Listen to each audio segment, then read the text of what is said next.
And I know the misconception is like, oh, what do you do all day? Aren't you bored? No, I'm not bored. Spend a day in my life. Hey guys, this is Caroline, always reminding you that you are created beautifully. Today is a video that I have actually wanted to put up on my channel for a very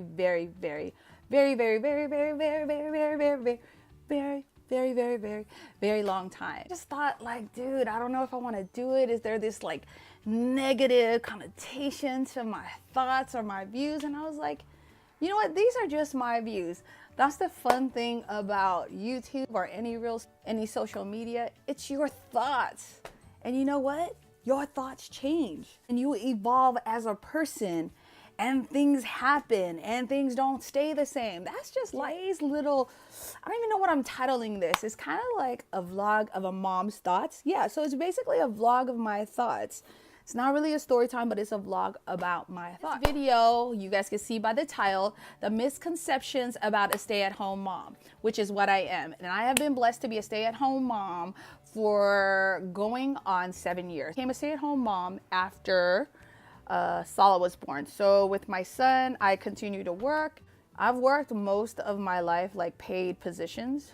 But when I became a stay-at-home mom, there's a whole different culture. And I don't know if that's just because I live in the Silicon Valley where it's like tech industry, but there's a lot of misconceptions that I feel. Well, okay, I'm gonna just put this disclaimer out there. These are misconceptions that I feel people have had about me being a stay-at-home mom. Now, if you're a stay-at-home mom, comment below and tell me, are these some of the misconceptions that you have run into?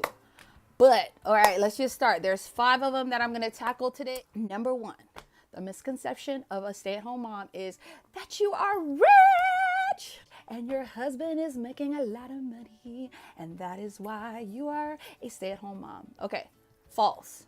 False, false, false. But a picture is worth 1,000 words. So I'm just going to insert a picture here just to squash that lie or that myth or that misconception about stay-at-home moms, of a picture of my husband's vehicle. This is our second car. You guys tell me what you think.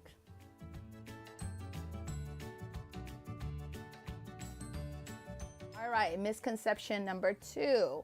So my oldest son he's 9 and Saul is turning 7. And then I have a 3-year-old. The misconception is that because you're a stay-at-home mom, your kids are so super well behaved. Like you have the best mannered kids because you're a stay-at-home mom. Like what else are you supposed to do? You should be teaching your kids how to have proper manners. Okay, each child really is a free agent. And as a parent, we're gonna do our very best, whether we are working parents, but especially even as stay-at-home mom parents. So I feel like there's this higher standard with our children's behavior, not only with their behavior, but their academics. My kids are really smart. We do work hard. We do supplement a lot. So maybe we are living up to that misconception. But the behavioral thing, we are failing. And I don't have a picture to show you, but I'll have a little video clip. No, you always talk. You like talked over me the whole time. No, I didn't, because you always talked over me. So you talked to me the whole time. Shush. All right, I'm not doing this. Misconception number 3 really is dear to my heart, because there's this misconception that being a stay-at-home mom is like last on my priority list. Like I'd rather be working a career. I'd rather be in school.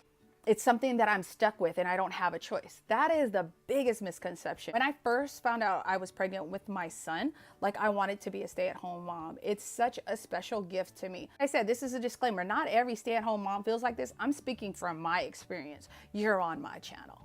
It was absolutely something I wanted to do on my own. I wanted to see my kids grow up. I wanted to make the lunches. I wanted to do the snacks, and I wanted to teach them, you know. I send my kids out to school. They are there most of the day. And I don't want the school, and I don't want Sunday school teaching my kid everything they need to learn in life. Like I wanted to be hands-on. It was definitely a choice of mine. It's not something forced on me. And if I had the choice to leave, I'd still pick being a stay-at-home mom. I thoroughly enjoy it. Like I love being a mom. I love being with my kids. I love being a part of all their academics. I love being a part of all their extra activities. I love play dates with them. Like I like doing life with them. And I have it in my mind, like, this is a season. I'm not gonna be a stay-at-home mom forever because my kids are gonna grow up and they're gonna leave. But I don't feel like I'm pausing my life. I don't feel like I'm missing out. This is definitely a joy of my life to be a stay-at-home mom. Squashing that one. Misconception number 4 is that we do nothing all day and that stay-at-home moms are lazy and that stay-at-home moms enjoy picking up other people's slack. I remember hearing a lot of times, it's like, oh, call Caroline because, you know, she stays home all day. She loves kids because she's a stay-at-home mom. Look, I love my kids. I stay at home to watch my kids, not your kids. That's a huge misconception that I think a lot of people have on stay-at-home moms. We don't do anything. And so please just add on. You need shopping done? You need me to go reserve that haul for you? No, that's a misconception. We're actually very, very active. And those who are doing it right, we're always trying to stay ahead of the game. Meaning potential things that could happen, we're trying to head those things off, whether it's a social thing with a child or their academics or their spiritual life. No, we don't just stay around twiddling our thumbs. That's a lie. Misconception number 5, we don't need help and we don't need a break. And maybe some stay-at-home moms portray that to their friends, their family, or their spouses. That's so not true.